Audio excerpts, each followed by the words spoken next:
This channel is in no way sponsored by Sony or PlayStation now. It just so happens to be the platform in which I'm finding games to review at this point in time. Well, with no further ado, we will move on to the review, which as always is going to have spoilers. If you wish to avoid them, please fast forward to the timestamp on the screen. Doom, Quake, Wolfenstein. If you grew up in the 90s and played PC games, then these names were most likely common to your household. Hell, even most consoles received a watered-down version of these games across their lifespan. In 1992, ID Software, headed by John Romero and John Carmack, brought a team of highly imaginative and hard-working young men together to create this sensational video game company. Besides John and John, the company included lead artist Adrian Carmack, no relation, business manager Jay Wilson, lead writer and co-level designer Tom Hall, and executive producer Kevin Cloud, who is the only original team member still working for ID Software. This core team, along with a slew of other amazingly talented designers, writers, artists, and hard-working people, came together in a brief, albeit explosive playground of fast-paced, gory, heart-stoppingly fun gameplay. So naturally, as time goes on, it's going to be hard to continue the continuity of such a fantastic career as the ever-revolving door of employees, creative directors, and the evolving landscape of video game entertainment continues to move forward. There are many reasons for this company taking off. So many, they deserve their own origin story video. Oh, that's an idea. Maybe we'll do that in the future. But for now, we discuss the game.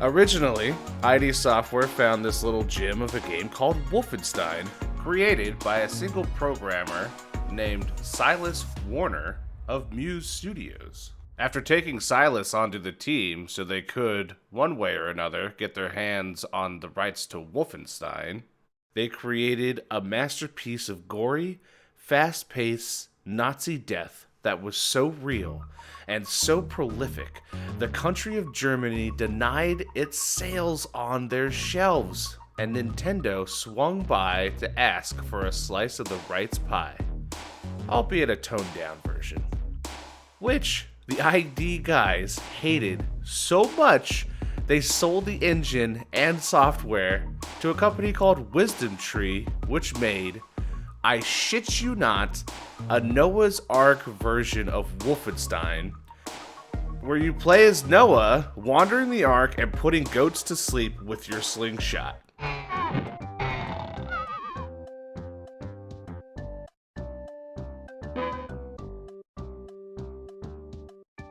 Now, let's fast forward to 2014, as the new creative team of ID Software pairs up with its new parent company Bethesda, aka ZeniMax Media, and co-develops a new reimagining of their already reimagined game, Wolfenstein, this time called The New Order. Now, after hearing everything I've said, I'm willing to bet that you think I'm a total ID fanboy. And you're right! With that being said, however, I do have some major gripes about this game, which you will hear as they come up. But for now, let's talk story. You are Major William B.J. Blazkowicz, a badass one-man army who is a legend among his allies and feared among the enemy. Shortly after starting the game and experiencing the stupidest fucking puzzle room I have ever seen,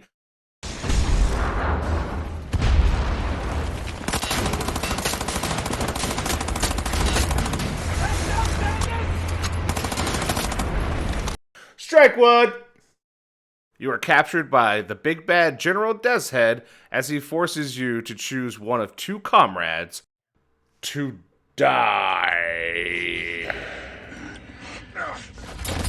So long since I practiced my English. It's a dying tongue. You? I've seen you before. Oh, I like you. Such a resilient specimen. With you, I could do great things. This marks the beginning of the replayability or alternate choices made for New Game or New Game Plus, if you so choose. I like the eyes on this one. Don't you forget Totem.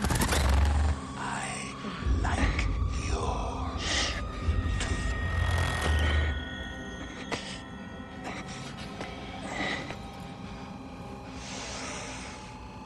Not this one. Somebody broke it already. Immediately following the hardest decision BJ has had to make thus far, you're nailed in the back of the head by shrapnel for one of the best opening cutscenes I have seen in a video game.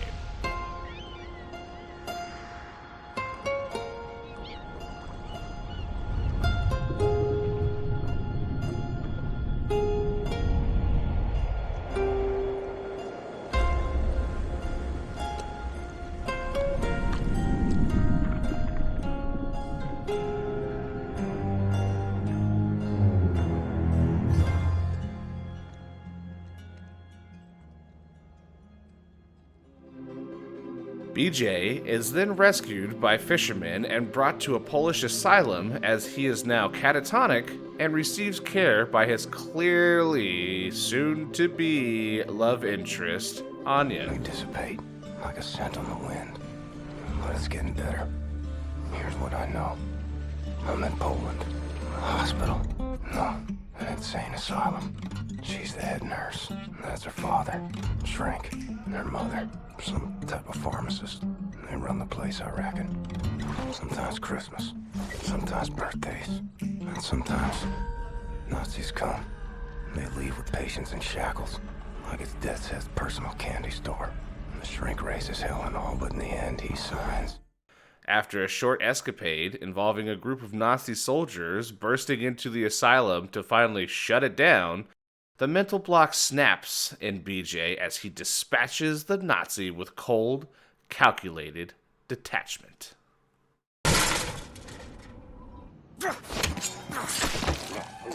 Nazi scum.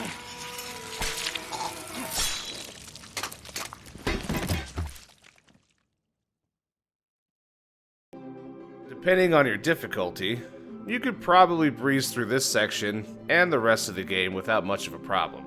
Playing on the second to last difficulty, as I like a challenge, but I'm not a masochist, the first section took me nearly an hour to beat until I realized the true mechanics of this game.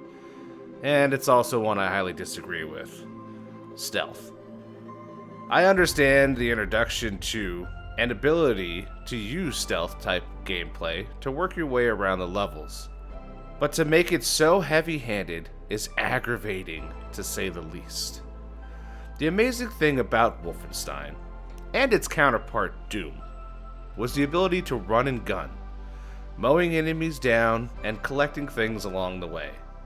With this difficulty, however, you are sorely restricted to the ability to do just that. Enemies, like always, on a harder difficulty, are damage sponges, and easily outdamage you. With that being said, you die in very few hits, which makes the possibility to actually run and gun pretty useless. I would have preferred more enemies that died quicker than to play Solid Snake in a Wolfenstein game. Unfortunately, this gameplay mechanic is required throughout the entire game, and deviating from it punishes you so hard, I just gave up and played the majority of the game using the stealth mechanic, which made it, for me, tedious and majorly unenjoyable. Strike 2! Where was I? Oh yeah. So, you finally finish and leave the asylum with Anya, a little worse for the wear, and head for her grandparents' house in the countryside.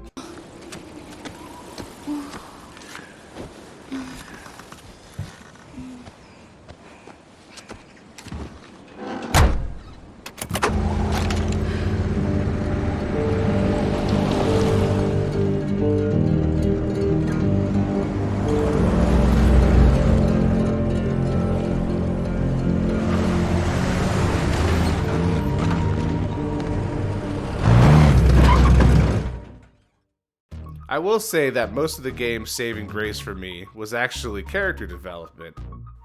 The gameplay is good overall, but having played on the second to last difficulty, I would just say play it on normal so you have the option to run and gun as should be intended in a damn Wolfenstein game. Anya's grandparents reveal that BJ has been asleep for almost 2 decades and the Nazis won. Period. Everything is now controlled by Germany and General Death's Head, and we're all fucked. That is, until BJ and Anya find out the Resistance is still alive, barely. But in order to find them, they must first infiltrate a high-security Nazi prison and break out the captured Resistance fighters in order to locate their home base. This is where your first choice you made comes into play, as whomever you rescue becomes your Resistance contact and co-star throughout the rest of the game.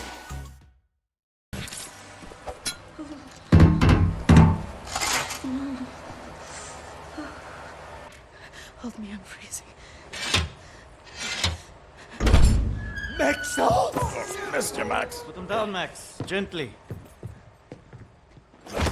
Police, Captain. This is close. BJ, Anya, your plot MacGuffin are all joined by a cast of societal cast-offs known as the Resistance.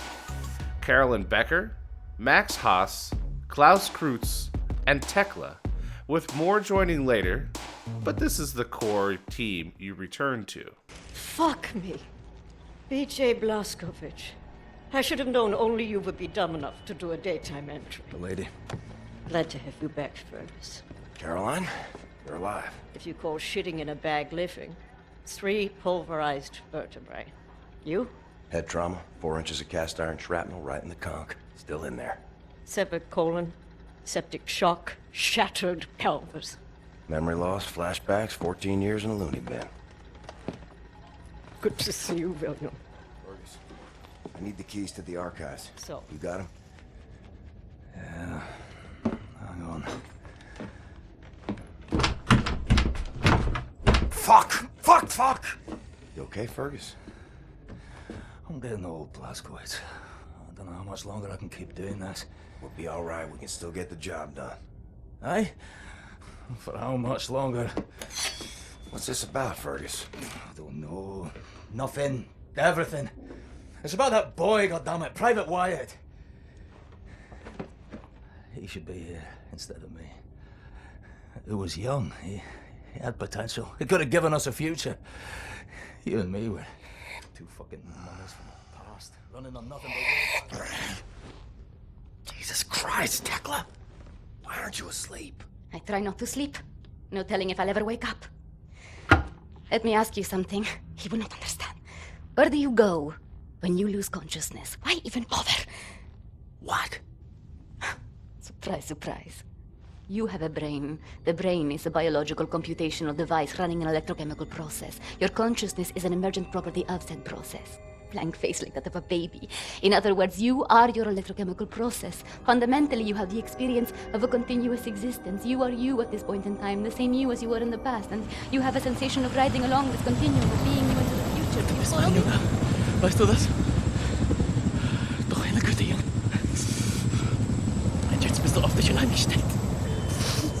Aber keine Angst. Wir sind alle allein. Immer. Auch für den Schein. Und jetzt musst du aufhören zu weinen und anfangen zu kämpfen. Ich wünschte, du konntest sie sehen. Die Kraft und die Stärke dir.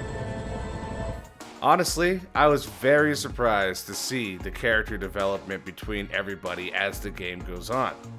That's a change over the original that I greatly appreciate, but not enough to forgive the damn forced stealth gameplay.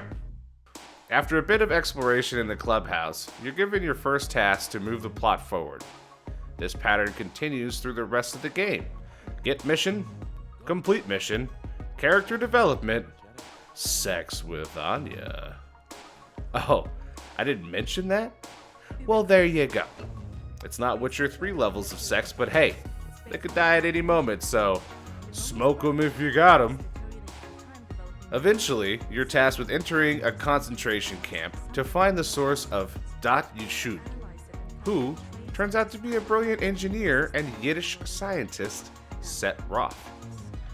Why is he important? Because the super concrete the Nazis build everything out of is susceptible to a particularly nasty mold that weakens the structural integrity, therefore making it far weaker than just regular concrete. Okay, I'm sorry, but that is the worst plot for a game like this. I mean, I get it. Does it make sense? Sure.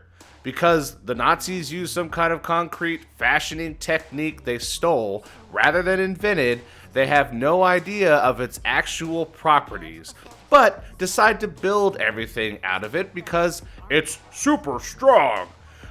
But the guys who invent it know about the mold weakness, so they don't mention it in hopes that someday it's gonna slowly erode their buildings? If you want to go the believable route, think about the fact that this all hinges on the idea that one man can enter and exit a fucking concentration camp single-handed and not die while rescuing this mad scientist in the first place. It's Wolfenstein, for God's sakes. Just say it's a super smart Yiddish engineer who can make devastating weapons and has so for the Germans. That's why they won the fucking war. Not because super concrete. And that, my friends, is strike 3. You're out. It was about this time I started to lose all interest in this game. Honestly, the only reason I even finished it was I already recorded several gigabytes of footage and invested so many hours into it in the first place. Now, I'm just gonna finish the damn thing on principle. It just sucks that around the halfway mark, I was just doing it to do it, and not because I still thoroughly enjoyed the game. I'm not mad, I'm just disappointed. I had really high hopes for this title. It even started out pretty damn strong, all things considered. Great opening act. The fact BJ goes catatonic and wakes up, finding out we lost the war, is a perfect reason for a soldier like that to just keep fighting. The visceral gameplay, gore, sound design, they're all fantastic. But the second act shift, when now you're funneled into a more constrictive gameplay, when the plot falls apart before it's anywhere near the end, and when characters are killed off in some attempt to drive home feelings rather than just come up with a creative solution to keep them alive, it's all just too much. Maybe the new Colossus does everything right and could fix the mistakes of this first entry to the reimagined Wolfenstein. Unfortunately, it'll be quite some time before I forget about my disappointment here and willingly choose to walk that path. Let me know in the comments how you feel about this game, or if indeed the second game does fix the mistakes or makes them even worse. But until next time, this has been Neal from the Leftover Games Review. I hope you have a fantastic morning, afternoon, or evening, wherever you are on the globe. And remember, don't let the Nazis win.